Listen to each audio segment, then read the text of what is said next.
Agency of the Federal Inland Revenue Service, the FIRS. My name is Elizabeth Aluko. The Federal Inland Revenue Service, the FIRS, under the administration of Mr. Tunde Fowler, has joined hands with the rest of the world in using technology to drive tax collection across the country. This innovation has actually helped create the ease of doing business between the taxpayers and the tax authorities to bring about transparency and voluntary tax compliance. Joining us on the program today to discuss how the FIRS is providing technology infrastructure support of the new e-services created for the ease of doing business with the taxpayer is Mr. Kola Okunola. He's the director and the head of ICT of the FIRS. Good afternoon. Good afternoon, sir. Nice to meet you. My pleasure. You're welcome on Tax101. Thank you. Okay, Mr. Kola, let's take it very quickly. On the area of this new innovation of the FIRS e-services, how secure is the FIRS website?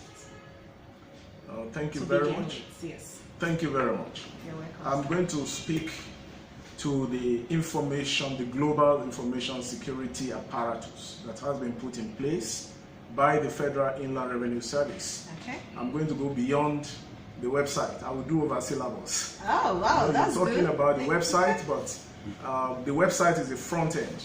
But yes, we are also concerned about what is happening at the back end, because the data is going from the front end, which is the website, okay, to the back end. Okay. So some of the mechanisms we have put in place have to do with the infrastructure itself, providing the relevant security equipment, ICT security equipment, and also from the people angle. It has to do with people, process, and technology. Yeah.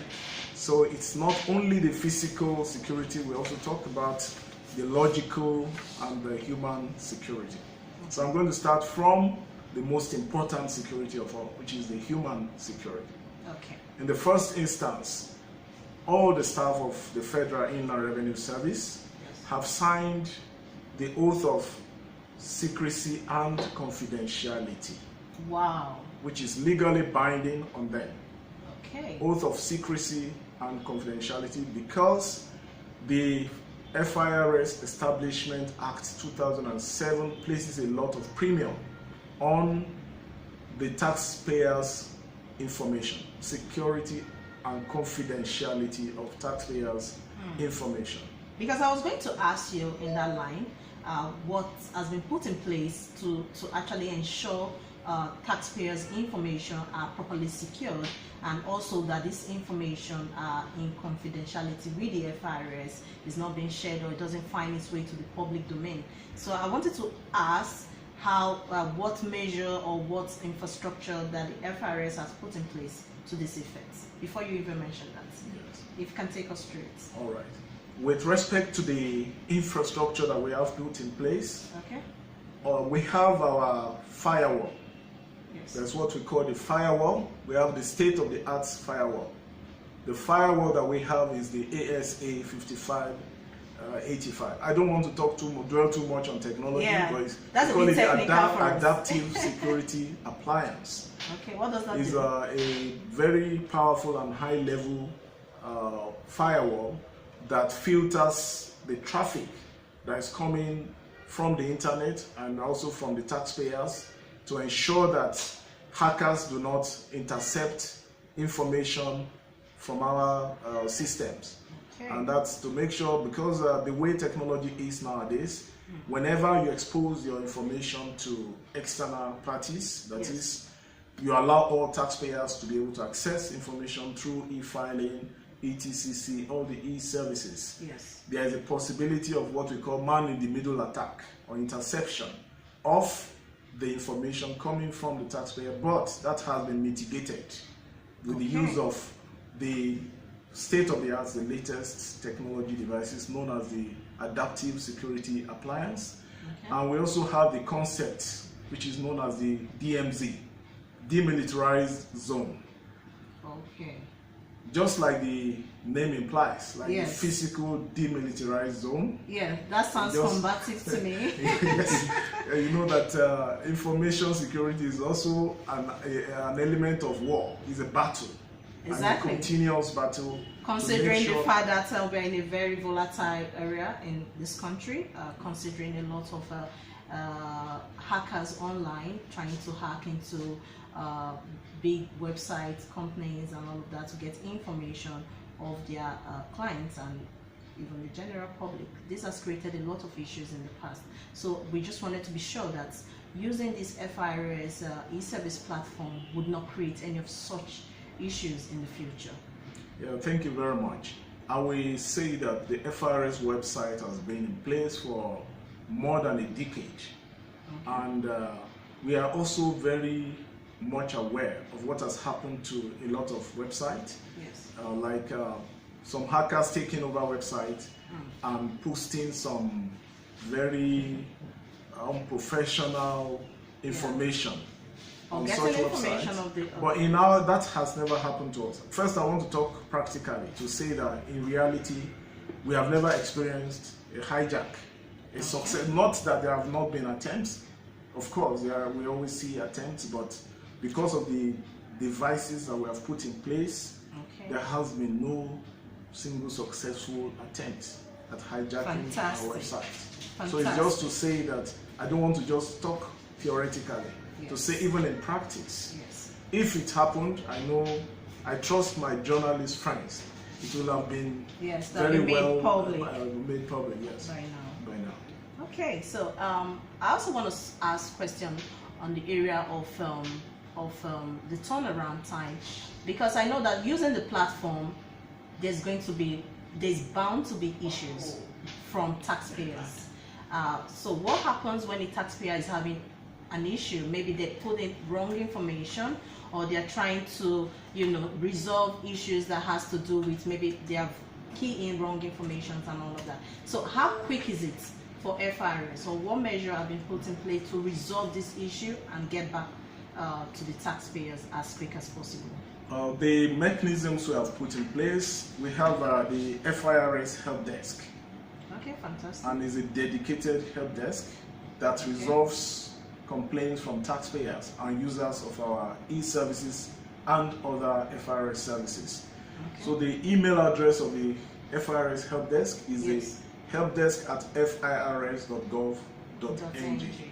So taxpayers can send in their complaints or the issues they have, which and also we also have the complaints at firs.gov.ng, inquiries at firs.gov.ng.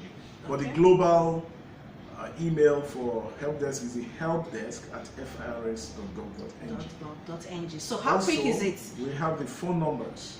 We have the telephone numbers 090 73 and 7 in 6 places, 77777. That's one. Okay. The second number is 090 722 and 1 in 6 places.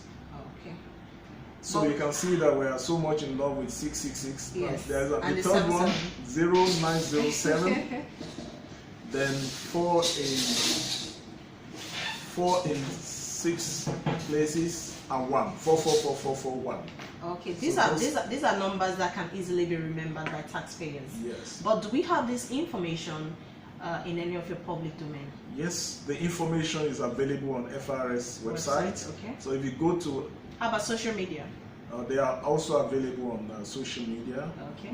We have our Twitter handles. We also have we are also available on the Facebook. We also have. Okay, sir. So we have a prominent presence on the social media. On the social media, which is good. So I wanted to ask, I have an issue with maybe during payment of one of my taxes, and I've sent a request to your help desk. Yeah. How quick is it? What's the turnaround time for them to resolve my issue and get back to me? Well, it depends on the nature of the problem. Okay. Our target is to resolve all problems within 24 hours. Fantastic. Within 24 hours. Okay. That is also it depends on the nature. Like if you are talking about e-registration, for example, when a taxpayer registers, fills in the form for e-registration, the turnaround time for that is 48 hours. Okay. Because of the need to carry out some validations and checks. Okay. So that will take 48 hours. So majority of the requests, some are handled immediately by the help desk, because our help desk is manned by highly qualified and competent staff. Officers. So they resolve major, and we also have FAQ, frequently asked questions, which are available to our help desk personnel. Okay. So a lot of problems repeat. Yes. So as they come, so once the taxpayer calls, yes, some of those problems are immediately resolved. There's those that require further interventions, yes, like the errors, okay, made by maybe in filling a form, yes, e-filing form or other forms, ETCC. Exactly. If there are errors, then there will be need for some human intervention and approval. Okay. And that's just to introduce a layer of security so that nobody will just change. There will be internal process, yes, for higher approvals before such changes are made. So that's why it takes up to 24 hours to resolve majority of problems. But those that are recalcitrant, we have some recalcitrant problems.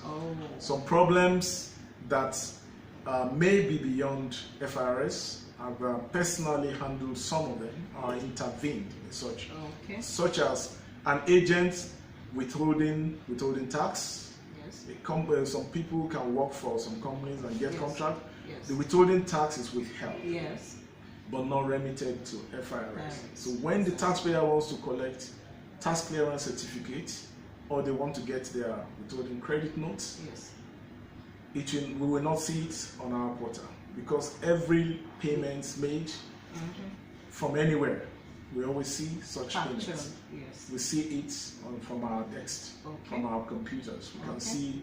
So when those payments are not remitted, it will need further interventions, like clarification from the agents, the tax agents, or the company that withheld. Yes. FIRS may need to contact them and find out what really happened. Have you remitted or not? So those are some of the examples. Okay. Thank you so much, Mr. Kola, for taking us through on how FIRS has secured the new electronic service platform to ensure that taxpayers' information is secure, and we are in confidence with you that this information will not find their way into the hands of hackers or fraudsters. And also that you have also shared with us today that issues can be easily resolved within 24 hours. Thank you so much for taking our time to join us on Tax 101 today. Thank you very much. We appreciate your time. My pleasure. Have a good day.